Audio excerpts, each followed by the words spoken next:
Samantala, pagkaing Pinoy na ginawang mas healthy, alam nyo bang may plant-based alternative sa mga paboritong ulam nyo? Silipin po natin sa report ni Teresa Redula.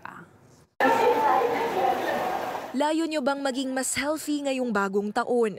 Aminado ang isang vegetarian restaurant owner sa Toronto.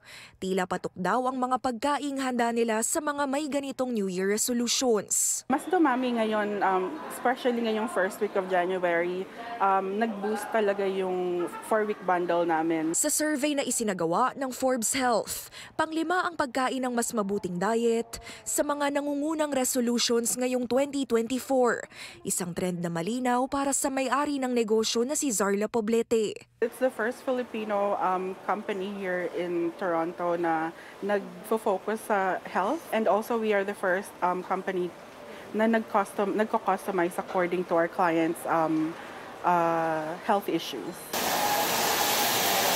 Ang ideya ng dating personal chef sa negosyo. Nagsimula nang magkaroon ng health issue si Poblete, kaya't kinailangang maging mas maingat sa mga kinakain. Taong 2016 nang buksan ang Delectables sa Scarborough at pumatok sa komunidad lalo't maraming Pilipino rito. Ano yung mga naging reaksyon ng mga Pilipino nung nakita nila na, healthier options sa Filipino cuisine?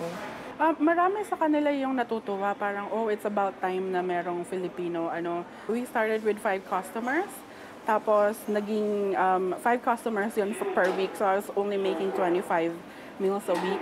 Tapos within a month, naging 50 meals a week na, and now we are averaging between 35 to 75 customers that we deliver to, and then that equals to about 300 to 500 meals a week. Pero ano nga ba ang mga pagkaing Pilipino sa plant-based menu ng Delectables? So what we prepared, yun yung mga 3 Filipino classic dishes na ginawa naming plant-based. We have a tofu barbecue, and then we made green papaya achara, which is our relish. Tapos we have Filipino pancit, and then kare-kare with mushroom bagoong. Gaano mas healthy ang tofu barbecue compared sa Filipino pork barbecue? Yeah. So, unang-una doon kasi usually when we do our barbecue, gusto natin yung maraming taba-taba. Like, alam mo yun, parang 60% ng fat, tapos meron siyang yung meat na. So with this one, you get the tofu, you still get the protein source, pero siguro mga 95% less fat siya. Iba man ang mga sangkap sa mga pamilyar na pagkain.